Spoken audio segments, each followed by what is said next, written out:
முன்னாள் முதலமைச்சர் புரட்சி தமிழர் ஐயா எடப்பாடி அவர்களை வணங்கி, இருவரும் தெய்வங்களான புரட்சி தலைவர் எம்ஜிஆர், புரட்சி தலைவி தமிழகுலசாமி அம்மா அவர்களின் அருளாசியோடு தாய் தமிழ்நாட்டு மக்களுக்கு பணிந்து வணங்கி சமர்ப்பிக்கிறேன்.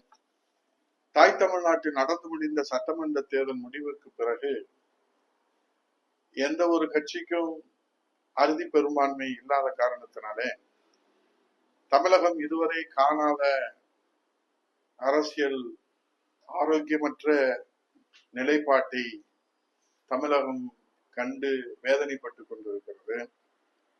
நம்ம முதல்வர் விஜய் அவர்கள் அள்ளித்தரும் அதிகார அரசியல் அறிவிப்புகள், ஆட்சியிலும் பங்கு அதிகாரத்திலும் பங்குக்கு ஆசைப்பட்டு இப்போதெல்லாம் நாள் தவறாமல் பனையூருக்கு காவடி தூக்கி செல்கின்ற நிலையை பார்க்கிற போது என்ன நடக்கிறது தமிழ்நாட்டில் என்று வேதனை தான் எஞ்சியிருக்கிறது.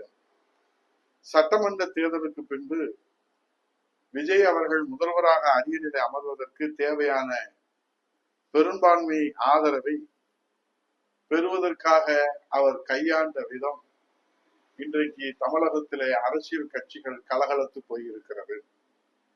திமுக கூட்டணியில அங்கம் வகித்த காங்கிரஸ், விசிக, வலது கம்யூனிஸ்ட், இடது கம்யூனிஸ்ட், முஸ்லிம் லீக் உள்ளிட்ட கட்சிகள் எல்லாம் தேர்தலுக்கு முன்பு வரை 10 ஆண்டுகள் கூட்டணியிலே தொடர்ந்த அந்த கட்சிகள் எல்லாம் அதிகார அரசியலுக்கு, ஆட்சியிலே பங்கு என்கிற அந்த அழைப்புக்காக தாவேக கட்சியோடு இன்றைக்கு பயணிக்கிற அரசியல் அரங்கேறி இருக்கிறது.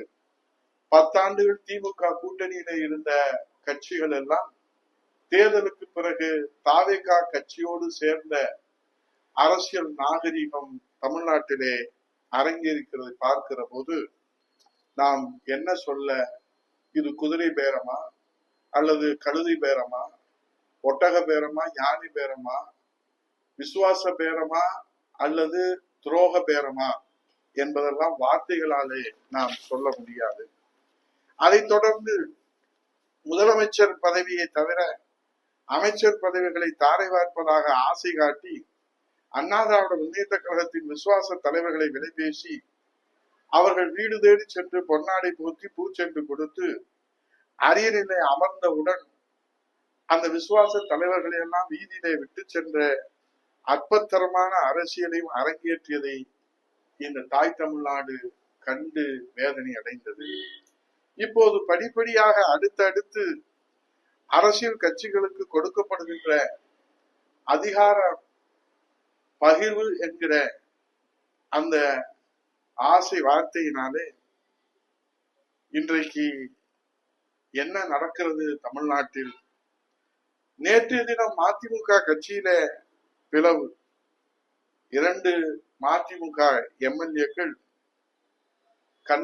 கண்ணுக்கு கண்ணாக வளர்த்த அந்த இயக்கத்தின் கண்மணிகளை பறிகொடுத்து விட்டு அண்ணன் வைகோ அவர்கள் தவியாய் தவித்துக் கொண்டிருப்பது அரசியல் தடுமாற்றத்திற்கான அரங்கேற்றத்தை பார்க்கிற போது அங்கேயும் என்ன நடக்கிறது என்று தெரியவில்லை. இதோடு விட்டுவிடவில்லை. பொதுவுடைமை இயக்கத்தில் இருந்தே கூட்டணியில் இருந்து கொண்டே முதுபெரும் மூத்த தலைவரை கட்சியிலே சேர்த்த அந்த அக்கிரம அரங்கேற்றமும் வாய்மூடி மௌனியாக இருக்கிறது பொது உடைமை இயக்கம். ஏனால் ஆட்சியிலே பங்கு, அதிகாரத்திலே பங்கு என்று சொல்லி இன்றைக்கு விஜய் அவர்கள் கொடுத்த அந்த அலாவுதீன் அற்புத விளக்கு போல அந்த வார்த்தை தான் தமிழகத்தில் அரசியல் கட்சிகளை ஆட்டி படைத்துக் கொண்டிருக்கிறது. இப்போது பொது உடைமை கட்சியான கம்யூனிஸ்ட் கட்சிகளிலும் இந்நாள் தலைவர்கள் ஒரு கருத்தை சொல்லுகிறார்கள், முன்னாள் தலைவர்கள் ஒரு கருத்தை சொல்லுகிறார்கள். ஆகவே ஆட்சியிலே பங்கு, அதிகாரத்திலே பங்கு என்ற ஒற்றை அறிவிப்பில் அலாவுதீனும் அற்புத விளக்கை போல தமிழ்நாட்டிலே நீண்டகால மக்கள் பணியிலே தங்களை அர்ப்பணித்து உழைத்து வருகின்ற அரசியல் கட்சிகளின் தடுமாற்ற அரசியலை பார்த்து கண்ணீர் வெடிப்பதை தவிர வேறொன்றும் நமக்கு தெரியவில்லை.